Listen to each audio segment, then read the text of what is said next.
With many Ebola survivors ailing, doctors evaluate situation.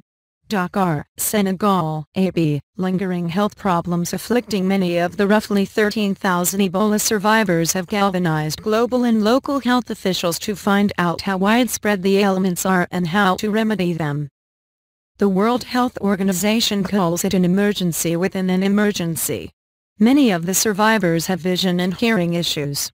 Some others experience physical and emotional pains, fatigue and other problems. The medical community is negotiating uncharted waters as it tries to measure the scale of this problem that comes on the tail end of the biggest Ebola outbreak in history. If we can find out this kind of information, hopefully we can help other Ebola survivors in the future, Dr. Zane Yang, an eye specialist involved in a study of health problems in survivors in Liberia, told the Associated Press. About 7,500 people will enroll 1,500 Ebola survivors and 6,000 of their close contacts and will be monitored over a 5-year period in the study launched by Partnership for Research on Ebola Vaccines in Liberia, or PREVAIL. Only about 40% of those infected have survived Ebola, according to WHO estimates. But while the survivors beat the odds, preliminary research shows that many are still suffering. Around half those who received post-recovery checkups have joint pain, said Dr. Daniel Bausch, an Ebola expert and consultant for WHO. "We don't have the capacity yet we wish we did to follow every survivor," he said. Consequently, the percentage of survivors who have complications isn't known, he said.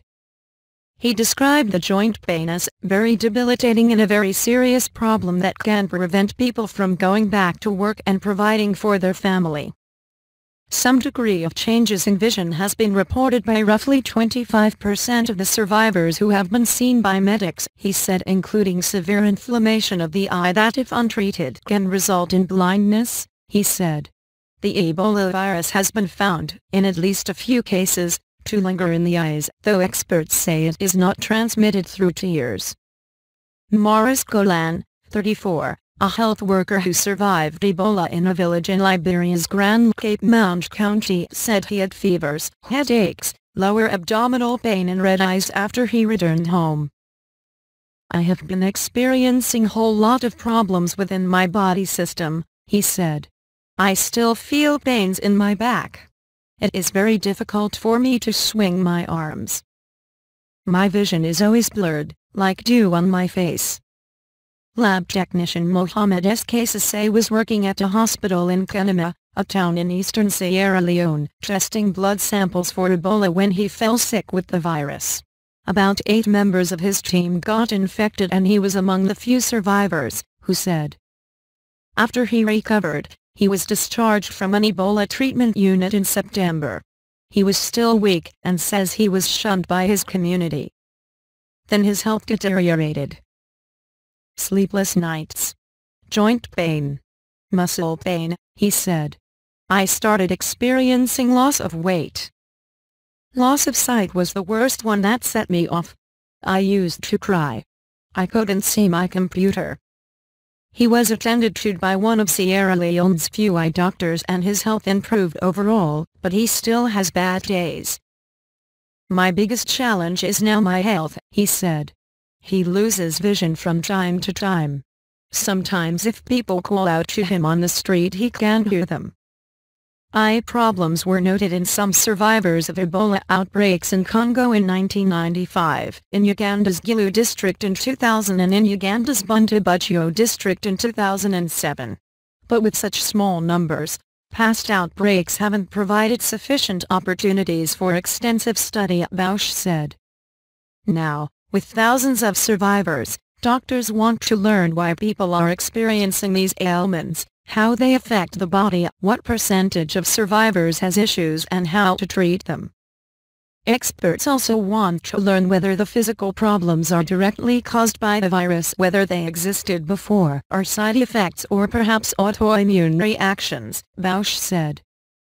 It's too early to know what the direct effect or link is to Ebola, if at all, Bausch said. in early August, who gathered experts in Sierra Leone who concluded that more needs to be done to provide better care plans for survivors, and more research and specialist help is needed. Dr. Ian Crozier, an American who became infected while working in Sierra Leone who developed an inflammation and high pressure in one eye months after being released from treatment.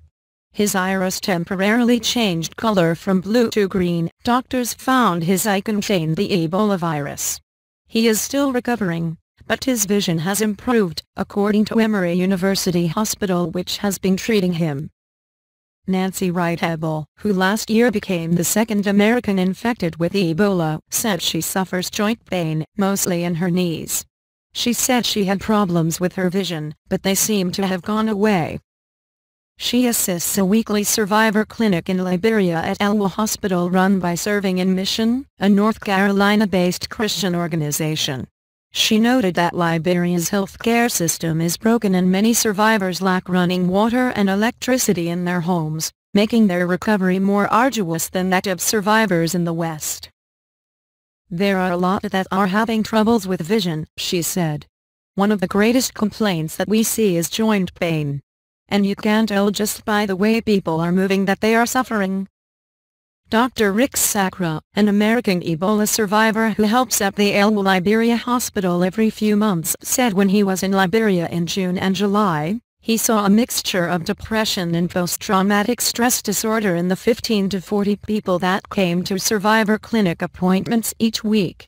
Physically, the main complaints involved the eyes, joints and nerve problems, he said. Less common symptoms are rashes, headaches, abdominal discomfort and cough. I know there's likely a large number of survivors who are fine, but then you have smaller subsets who have one or more of these complications, he said. Sacra also suffered eye problems that were treated with steroids. He told AP he has fully recovered. The epidemic, which has claimed nearly 11,300 lives, has significantly slowed, with only 3 confirmed cases emerging in the last weekly reporting period according to WHO figures. But experts and survivors say the struggle to deal with the residual damage is just starting. Dr. Anders Nordstrom, the WHO representative for Sierra Leone, said, "It is increasingly clear that emerging from an A2 Ebola treatment unit is just the beginning.